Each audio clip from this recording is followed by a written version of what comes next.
You're driving 70 miles per hour with a thin sheet of glass inches from your face. One pebble, one crack, one collision, and that glass could turn into 1,000 flying knives. Except it won't. The windshield in front of you is designed to crack without killing you. But here's something that might surprise you. That technology exists because a French chemist was clumsy. In 1903, Edouard Benedictus knocked a glass flask off his shelf. It cracked into a spiderweb pattern but didn't shatter. The pieces held together like a jigsaw puzzle. He noted it was curious and forgot about it for years. That forgotten accident now sits between you and death every time you drive. Before safety glass car accidents were bloodbaths. Early automobiles had ordinary window glass, the same material in your home. At 30 miles per hour, a collision turned that glass into shrapnel. Survivors often died from lacerations. Newspapers in the 1900s regularly featured headlines about passengers cut to ribbons in crashes. Benedictus knew this. He read those newspapers. Years after his clumsy moment, he connected the dots. That flask hadn't shattered because it once held cellulose nitrate solution, a liquid plastic that evaporated, leaving an invisible film coating the interior. When the glass broke, the plastic held the fragments together. In 1909, Benedictus filed his patent for triplex glass, 2 sheets of glass with a plastic interlayer sandwiched between. The glass could crack, but pieces would stick to the plastic instead of flying. He envisioned it for car windshields immediately. The auto industry ignored him. Manufacturers called it too expensive. They argued customers wouldn't pay extra for safety. For 2 decades, people kept dying in preventable glass injuries while the solution sat in a patent office. It took World War I, where triplex glass protected soldiers in gas mask lenses and military vehicles, to prove the technology worked. Only then did automakers finally adopt it. Here's the thing nobody tells you. Modern safety glass comes in 2 types, and they break in completely different ways for completely different purposes. Your windshield uses laminated glass. Your side windows use tempered glass. Same car, opposite engineering. Laminated glass starts as 2 sheets of ordinary float glass, each 2 to 3 mm thick. Between them goes a layer of polyvinyl butyryl PVB, a plastic film about 0.76 mm thick. The sandwich enters an autoclave at 140 degrees and 10 to 14 atmospheres of pressure. Heat softens the PVB. Pressure forces out air bubbles and bonds everything into a single unit. The result looks like normal glass but behaves like fabric-reinforced material. When laminated glass breaks, cracks spread in that distinctive spiderweb pattern. But the fragments stay glued to the PVB layer.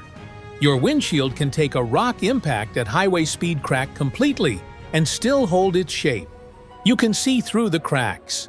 More importantly, you stay inside the car. The windshield acts as a structural barrier during rollovers. Tempered glass uses the opposite strategy.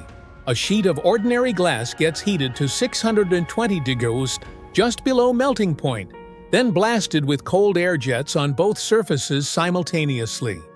The outer surfaces cool and harden, while the interior remains hot. As the inside finally cools, it tries to contract but can't. The rigid outer layer prevents it. This creates permanent tension, compressed outer surfaces, stretched interior. The result is glass 4 times stronger than normal. But when it does break, that stored tension releases explosively. The entire sheet disintegrates into thousands of blunt cubes instead of sharp shards. Your side window shatters completely on purpose, so you can escape in emergencies and the fragments won't slice you on the way out. But wait, the surprises keep stacking. That PVB layer does more than hold glass together. It blocks 99% of UV radiation. Your windshield is essentially sunscreen. It dampens sound, Removing laminated glass increases cabin noise by 3 to 5 decibels. And in newer cars, it's the mounting surface for sensors. Your lane departure cameras and rain sensors are literally glued to plastic, designed by a clumsy chemist in 1903. The glass itself has evolved too. Modern windshields curve in 3 dimensions, requiring molds accurate to 0.5 mm. Each one is unique to its vehicle model. A Toyota Camry windshield won't fit a Honda Accord, not even close. Here's where the story flips. Benedictus never got rich from his invention. He licensed the patent and received modest royalties. He died in 1930 just as laminated glass was becoming standard, never seeing his creation go universal. The real twist: his accident probably wasn't pure luck. Cellulose nitrate was common in labs. Dozens of flasks worldwide had the same invisible coating. Other scientists saw non-shattering behavior too. Only Benedictus connected it to headlines about glass injuries. The invention wasn't the accident. The invention was paying attention. Next time you're in a car, you have 4 facts worth sharing. 1. Your windshield is a sandwich. 2 layers of glass with plastic in the middle, bonded at 140 degrees and 14 atmospheres of pressure. That's why it cracks in spider webs, but never falls apart. 2. Your side windows are the opposite, heat-treated to be 4 times stronger, but engineered to explode into blunt cubes so you can escape without getting sliced. 3. The whole technology exists because a French chemist dropped a flask in 1903, noticed it cracked, but didn't shatter, and then ignored it for 6 years until he read about people dying in car crashes. 4. That safety feature now does things Benedictus never imagined, blocking UV rays, reducing road noise, and holding the cameras that keep your car in its lane.